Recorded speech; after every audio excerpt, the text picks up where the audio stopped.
है कि पूरे देश में करोड़ों युवा परीक्षा की तैयारी करते हैं। साल भर की रेलवे की वैकेंसी आएगी, बहुत मुश्किल से आती है। आपको याद होगा कि हमने कई महीनों तक रेलवे सीरीज चलाई थी, तब जाकर 2019 में वैकेंसी आई 1,46,000 नौकरियों की। आपको बताते हुए ये हर्ष का हश्र हो रहा है, हिंदी में समझिए कि परीक्षा के भी 1 साल से ज्यादा समय हो गए हैं, वैकेंसी आए हुए 2.5 साल हो गए हैं, मगर loco pilot, assistant loco pilot की बहाली, ज्वाइनिंग की प्रक्रिया अभी तक पूरी नहीं हुई है। रेलवे के लोग कहते हैं कि कोरोना के कारण नहीं देरी हो रही है। कोरोना तो मार्च से शुरू हुआ है भारत में, आधिकारिक रूप से 24 मार्च से। तो नौजवान परेशान है। एनटीपीसी एक होता है रेलवे में, नॉन टेक्निकल परीक्षा, उसके भी फॉर्म भरे, परीक्षा गायब हो गई। अब जब उन नौजवानों को ये बताया जा रहा है, और पहली बार, ये बहुत अच्छी बात है रेलवे की तरफ से कि पहली बार रेलवे ने पारदर्शिता दिखाई है और नई भर्तियों पर प्रतिबंध लगा दिया है। और इस साल Indian railway medical services, Indian railway personal services में कोई भर्ती नहीं होगी। ये जरूर कहा गया है कि जो पहले भर्तियां निकली हैं उन पर असर नहीं पड़ेगा, लेकिन उनकी वैकेंसी ही पूरी नहीं हो रही है, ज्वाइनिंग ही नहीं हो रही है। आप रेल मंत्री के ट्विटर हैंडल पर जाके देखिए तो लोको पायलट और असिस्टेंट लोको पायलट, ये zone, Bhopal zone, Gorakhpur zone, Mumbai zone, मार लड़के तमाम उस पर शिकायतें कर रहे हैं, पर कोई सुनने वाला है नहीं। उनकी अब लगता है भी नहीं है कि रेलवे की कोई अब सुनेगा।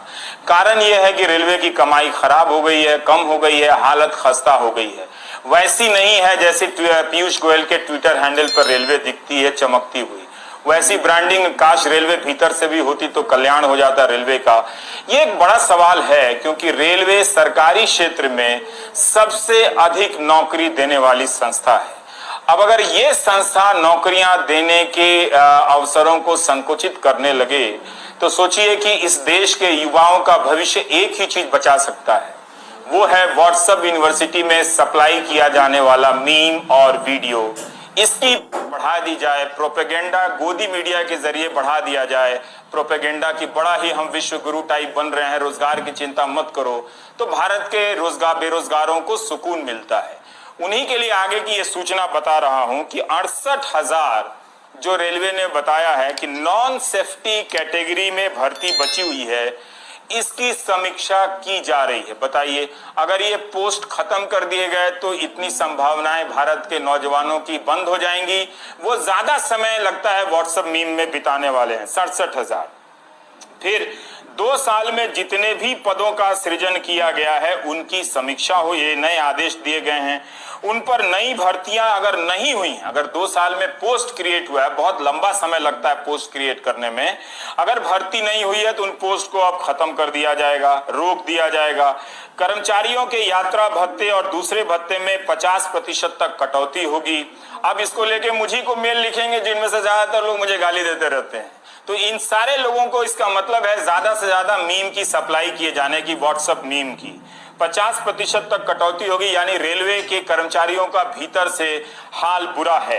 आउटसोर्सिंग स्टाफ में कटौती की जाएगी। अब देखिए, ज्यादातर अब नौकरियां रेलवे में जो हैं वो आउटसोर्सिंग के जरिए हैं। अगर इनकी कटौती की जाने लगी तो किस मात्रा में रेलवे बेरोजगार पैदा करेगी ये हम कभी नहीं जान पाएंगे, क्योंकि हमारे यहाँ कितने बेरोजगार हुए ये बताने की आधिकारिक व्यवस्था नहीं है। लेकिन बहुत सारी चीजें भारत में पॉजिटिव हैं, वो जानकर खुश रहने की जरूरत है। यह भी कहा गया है कि किसी फाइल को भेजने के लिए स्टाफ के साथ मत भेजिए, ऑनलाइन भेजिए, ताकि वो भी खर्चा बच जाए और यानी स्टाफ बच जाए, स्टाफ की जरूरत ना हो, उसे चलता किया जा सके। और फर्नीचर, अतिरिक्त गाड़ियां, कंप्यूटर, प्रिंटर की खरीद ना हो। उद्घाटन कार्यक्रम ऑनलाइन करें ताकि खर्चा बचे। मनोरंजन, प्रचार, यात्रा, बैंकों को यात्रा जो है वो सब कम किया जाए, यानी प्रचार वगैरह पर विज्ञापन कम दिया जाए। इसका थोड़ा बुरा असर अखबारों पर ही पड़ जाता है, मीडिया का। टीवी में तो रेलवे का विज्ञापन कम ही आता है, तो अखबार वाले वैसे ही उनकी नौकरियां जा रही हैं पत्रकारों की, तो बहुत बुरा है। लेकिन प्रोपेगेंडा के कई तरह के तस्वीरें रोजाना लॉन्च हो रही हैं, तो आप मानसिक रूप से आप कभी खाली नहीं रहेंगे, आपको एकदम पौष्टिक ऊर्जा दी जाती रहेगी। और ये सुनिए रेलवे ने क्यों और क्या कहा इन कारणों के पीछे। हमारे पास जो वैकेंसी जो है अभी सेफ्टी कैटेगरी में है 1,53,000, और जो नॉन सेफ्टी कैटेगरी में है वो 1,37,000। तो रफली अराउंड 90 लाख जो है वैकेंसीज हमारे पास हैं, जिसमें से हमने सेफ्टी कैटेगरी की वैकेंसी जो नोटिफाई की हुई है अभी वो 72,274 ऑलरेडी वैकेंसी कर चुके हैं। नॉन सेफ्टी कैटेगरी की हमने की है 68,366। So the total notified vacancies are 1,40,640। तो इसमें से जो अब आप जो नॉन सेफ्टी कैटेगरी वैकेंसीज बची वो उनमें से 68,000 रफली 68,000 जो है वैकेंसीज नॉन सेफ्टी कैटेगरी में बनती हैं। उनमें से जो आप लोगों के संज्ञान में कहा है कि हम लोगों ने अभी कहा है कि रेलवेज को कि आप अपनी सेफ्टी कैटेगरीज की वैकेंसीज एज इट इज आप भरिए, जो नॉन सेफ्टी कैटेगरीज की वैकेंसी है उनको आप रिव्यू करिए। अब ये बेरोजगार पूछेंगे कि विपक्ष कहाँ है, विपक्ष ट्वीट कर रहा है, वो उठा रहा है, लेकिन यही बेरोजगार विपक्ष को कौन पूछता है। तो बेरोजगारी का एक मुद्दा भारत में राजनीतिक रूप से समाप्त हो गया। वैसे कई राज्यों में है गंभीरता के साथ, लेकिन राजनीतिक रूप से समाप्त हो गया है।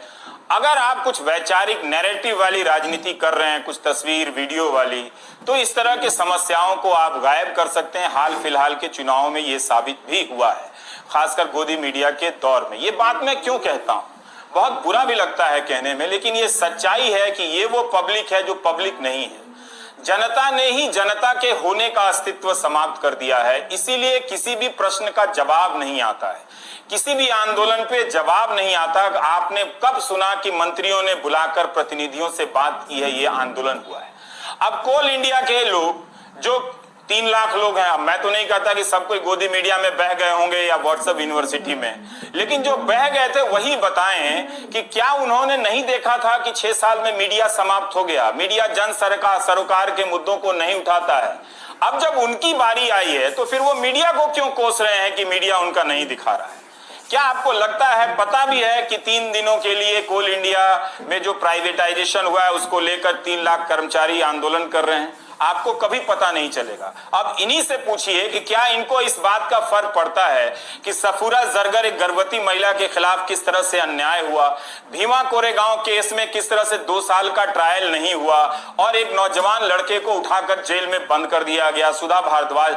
तो क्या इन लोगों को इन संवैधानिक सिस्टम के मसले का कोई फर्क पड़ता है जो ये शिकायत कर रहे हैं कि मीडिया को कोई फर्क नहीं पड़ता? इसीलिए मैं कहता हूं कि ये पब्लिक है, ये वो पब्लिक है जो पब्लिक ही नहीं है। ये कोरबा छत्तीसगढ़ से आए वीडियो को आप देख लीजिए। मेरी बात वैसे 10 साल बाद समझ में आएगी, अभी नहीं, इसलिए चिंता मत कीजिए। तो क्या इन लोगों को इन संवैधानिक सिस्टम के मसले का कोई फर्क पड़ता है जो ये शिकायत कर रहे हैं कि मीडिया को कोई फर्क नहीं पड़ता? इसीलिए मैं कहता हूं कि ये पब्लिक है, ये वो पब्लिक है जो पब्लिक ही नहीं है। ये कोरबा छत्तीसगढ़ से आए वीडियो को आप देख लीजिए। मेरी बात वैसे